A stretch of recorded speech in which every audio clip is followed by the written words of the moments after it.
Assalamualaikum warahmatullahi wabarakatuh. Salam damai sejahtera untuk kita semua. Om Swastiastu, Namo Buddhaya. Marilah terlebih dahulu kita pekikan salam nasional kita, merdeka. Saudara-saudara sekalian, khususnya kaum perempuan Indonesia, setiap memperingati Hari Ibu, kesadaran sejarah yang kita bangun bukan hanya sekadar memperingati Kongres Perempuan. Pertama, pada tanggal 22 Desember 1928. Mestinya lebih dari itu. Hari Ibu merupakan tonggak sejarah kebangkitan kepemimpinan perempuan Indonesia. Dengan demikian, peringatan Hari Ibu tidak bisa hanya dilakukan secara aspek seremonial belaka. Peringatan Hari Ibu harus menggelorakan kembali semangat juang dan kepeloporan kaum perempuan Indonesia. Dari semangat itulah kesadaran emansipasi, rasa percaya diri, dan tekad untuk bergerak maju serta berani mengambil tongkat kepemimpinan dalam seluruh aspek kehidupan terus digelorakan. Saudara-saudara sekalian, peringatan Hari Ibu pada tahun ini sengaja dilakukan di Bengkulu. Mengapa? Ada tokoh. Disinilah Ibu Fatmawati itu dilahirkan. Beliau sosok perempuan pejuang.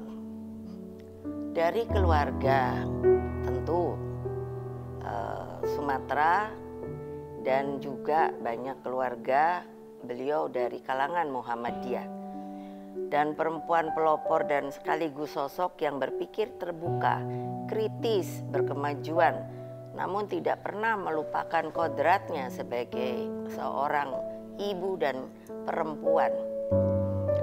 Jadi saya ingat Ibu Fat itu, karena tentu sebagai First Lady pertama, itu tetap menjalankan tugasnya juga sebagai ibu rumah tangga. Saya sangat ingat bahwa beliau masih tetap memasak untuk Bung Karno, lalu menyiapkan tentunya bagi kami.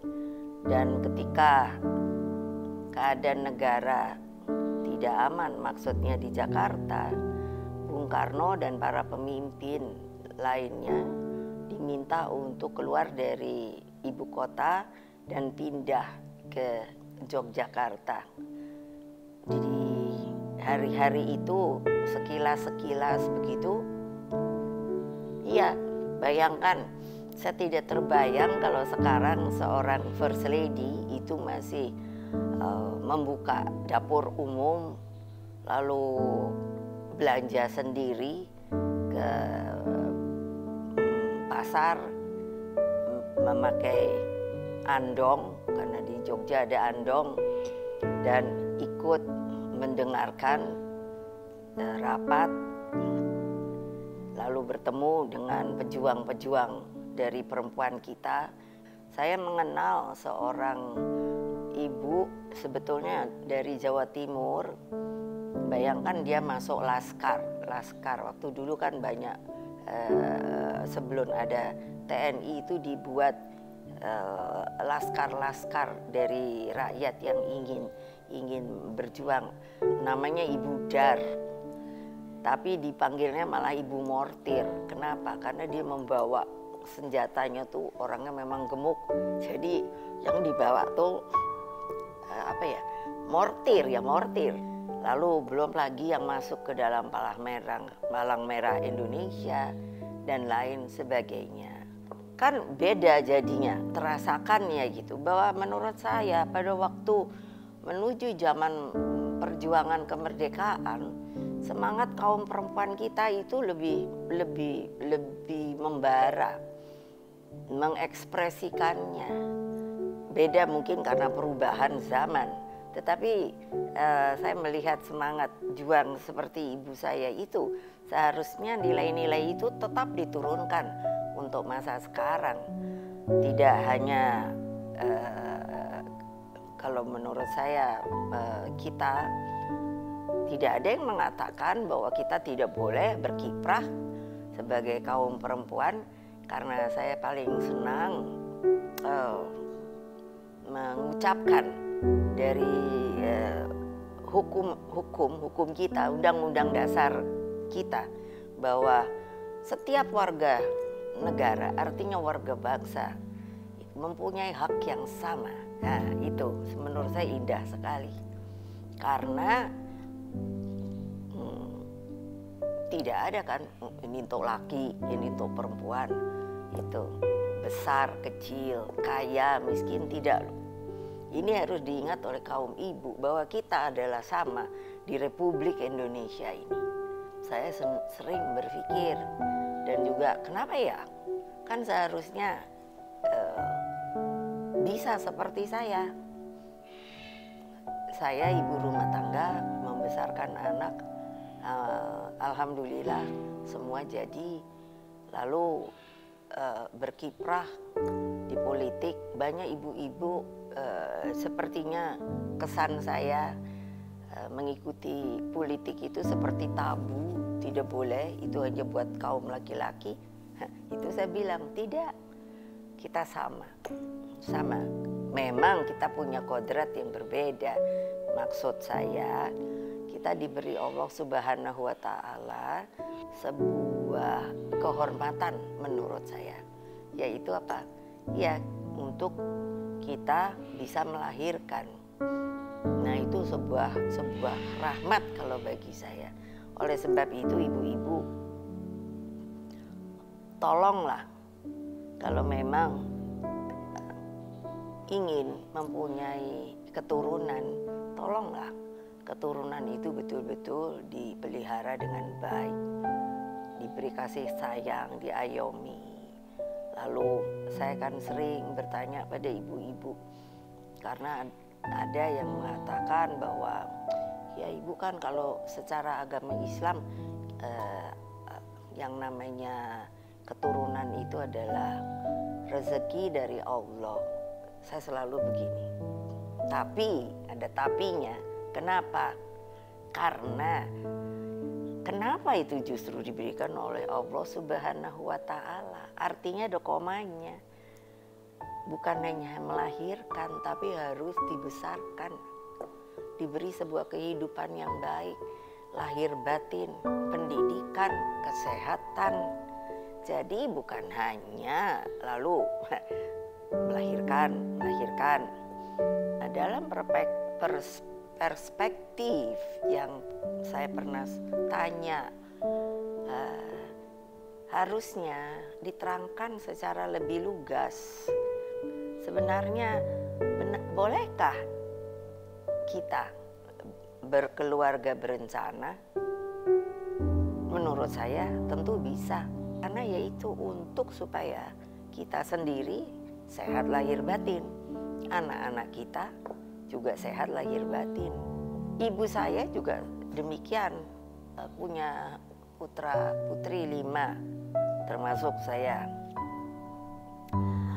Dan saya perhatikan beliau seorang wanita yang tegar begitu. Karena saya tanya, waktu mau proklamasi kan di gedung Pegangsaan Timur itu ayah saya kan diberi gelar proklamator. Sebenarnya keadaannya bagaimana? Dan ibu sendiri sebetulnya takut apa tidak? Beliau spontan bilang, siapa yang tidak takut? Karena masih di waktu itu kan masih ada Jepang, itu karena perang dengan sekutu. Pada waktu itu tentu kita juga menjadi incaran dari pemerintah Jepang, dan keadaannya kan tidak seperti kalau kita memperingati hari proklamasi kemerdekaan. Oh begitu ya? Iya, nah bayangkan saya dapat berimajinasi seperti apa ya? Kebayang dan kalau nanti ditangkap ya terang masuk penjara, kata ibu saya. Dan belum tentu bisa juga sampai hukuman tembak, karena itu kan mendeklar sesuatu yang harus putus pada waktu itu proklamasi.